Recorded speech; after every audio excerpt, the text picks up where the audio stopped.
আজকে আমি তন্দ্রাকে নিয়ে আসছি, তুমি ওকে নিয়ে গিয়ে প্রপোজ করো। বলে এই কাজ আমার যে হবে না, এত কাল ধরে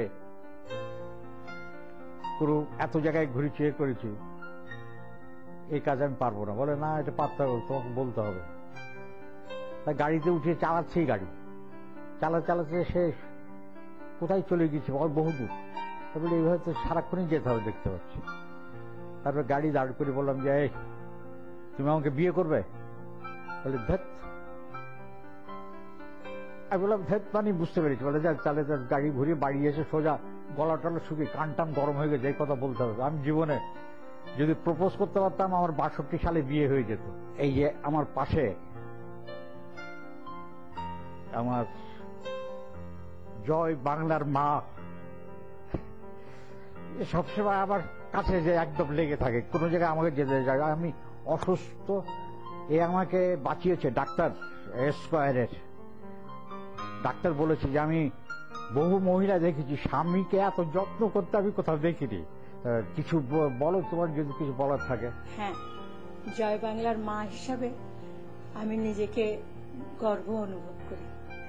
আর তাছাড়া আমার স্বামী হিসাবে এত সুন্দর মনের মানুষ, স্বামী হিসাবে যেমন ভালো, মানুষ হিসাবেও তেমনি ভালো, এবং বাবা হিসাবে তার তুলনা নেই।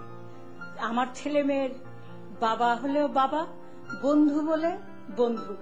এত বয়সের ডিফারেন্স আমাদের বিয়ে হয়েছে, কিন্তু ছেলে মেয়ের সঙ্গে তার একেবারে মনে হয় যেন একই বয়সের। যেমন বেবি না, তেমনি ছেলে মেয়ের সঙ্গে বন্ধুত্ব তার। আমি তার স্ত্রী হিসাবে আমি নিজেকে তার সঙ্গে রাখতে পেরে আমি নিজেকে গর্ব অনুভব করা ছাড়া আর কিছু বলার আমার নেই। আমি অনেক ভাগ্যবতী। একদিন সকালে একটা টেলিফোন পেলাম, টেলিফোন ধরলাম, বললাম বেবি ইসলাম বলছেন? আমি শ্রী ঋত্বিক কুমার ঘটক। ঋত্বিক কুমার ঘটক, ঋত্বিকদার নাম শুনে না মনে হলো যেন একটা হ্যামার দিয়ে পিটালো একটা বুকের উপর।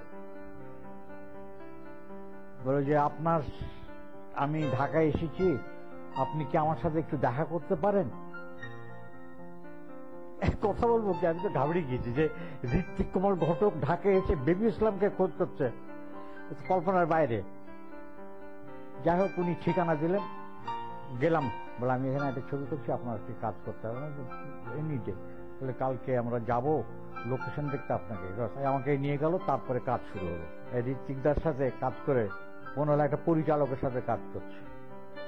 আগেও আমার গুরুর কাছে শিখেছি, তাকে ছোট করছে না এই বলে, তিনি তার জায়গায় আছেনই।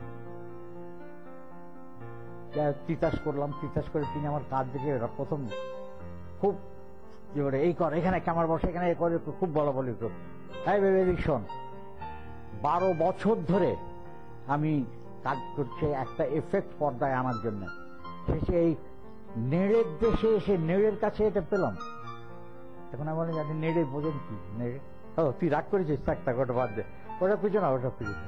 উনি কাজ করার পরে যা বুঝতে পারলাম যে আমাকে ছাড়া, উনি যদি বেঁচে থাকতেন, এই বেবি ইসলাম ছাড়া অন্য কাউকে ক্যামেরাম্যান নিত না।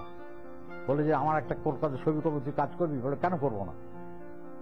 ওখানে গিয়েছি, কাজ করলাম, যুক্তি তক্ক আর গপ্প, সে আর এক গল্প। সে এত শর্ট নেওয়া হয়েছে, আমি ঠিক বুঝিনি, একটা শর্টে একদম কিচ্ছু বুঝতে পারিনি।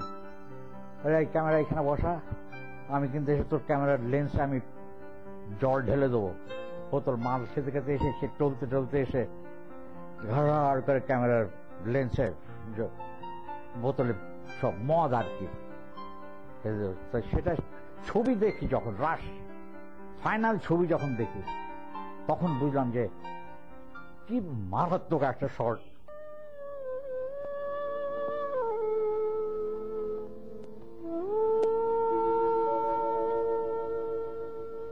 কেন চেয়ে আছো গো মা মুখ পানে, কেন চেয়ে আছো গো মা, এরা চাহে না তোমারে, চাহে না যে আপন মায়েরে নাই জান।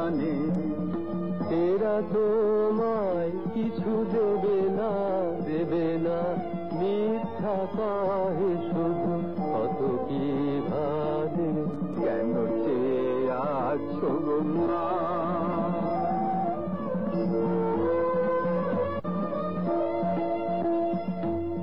তুমি তো দিতেছ মা, যাই আছে তোমারি, স্বর্ণ শস্য তব জাহ্নবী বাড়ি।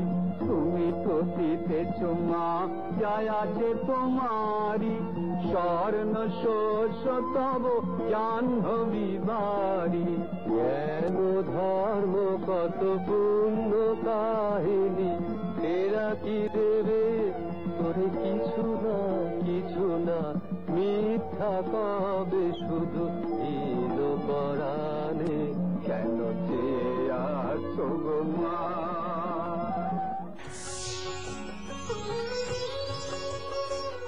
এই ফিল্ম ইন্ডাস্ট্রিতে বেবি ইসলামকে চেনে লোকে ক্যামেরাম্যান হিসাবে। আমি যে একজন পরিচালক, এটার কোনো মূল্য এখানে নেই। প্রথম ছবি তানহা, প্রথম ইন্ডিপেন্ডেন্ট ক্যামেরাম্যান, একদম এই পাকিস্তান এসে cameraman, director, screen play writer. তারপরে চরিত্রহীন একটা ছবি করলাম, এই ছবিটাও ফেস্টিভ্যালে গিয়েছে। এই আমার দুটোই নিজের নামে করা ছবি। আর নেপথ্যে অনেক ছবি করেছি, ডাইরেক্টর নাম অন্য, কারণ আমি একজন পপ ডিরেক্টর বলে আমার জায়গা। পিতাশেখচি নদীর নামে একটা দৃশ্য আমার কাছে অপূর্ব লেগেছে। সমস্ত জেলেরা তারা তিতাস নদী শুকিয়ে যাওয়ার জন্য সব গ্রাম ছেড়ে চলে গিয়েছে। এটা ঋত্বিক ঘটক বলে এই ধরনের চিন্তাধারা পেয়েছে। সেই যে তখন সেই বাসন্তী, যার স্বামী মাছ ধরতে গিয়ে মারা গিয়েছিল, সে একটা ছেলেকে নিয়ে মানুষ করার চেষ্টা করছিল। সবাই গ্রাম ছেড়ে চলে গেছে, ওর কেউ এখন অসুখ দেখাচ্ছে। পানির জন্যে সে নদীর ধারে ছেচড়ে ছেচড়ে যাচ্ছে, যে খুঁড়ে খুঁড়ে যখন পানি পেল সেখান থেকে তুলছে, তখন একটা ঘুঙুরের শব্দ পেল। এই যে ছেলেদের এখানে যে বেঁধে দেয়, সেই তার শব্দ পেল। সেই পানিটা খেতে গিয়ে দেখে পানি নেই। এবার তাকিয়ে দেখলো ওই দূরে একটা ছোট্ট বাচ্চা ছেলে ধান খেতের ভেতর দিয়ে চলে আসছে।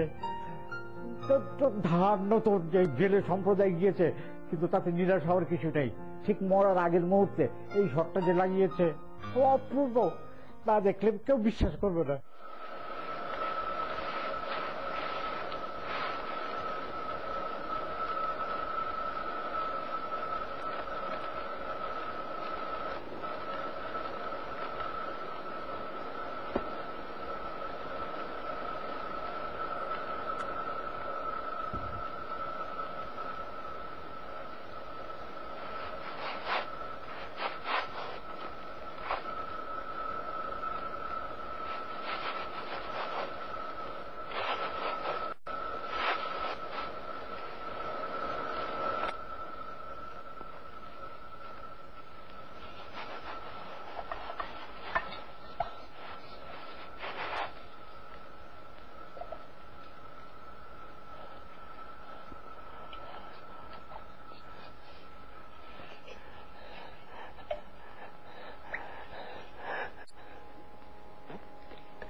মা চেয়েছিল যে আমার ছেলে লোকজনের সেবা করবে, সেই জন্য হাসপাতাল বানানোর খেয়াল করে ওখানে হাসপাতাল শুরু করি।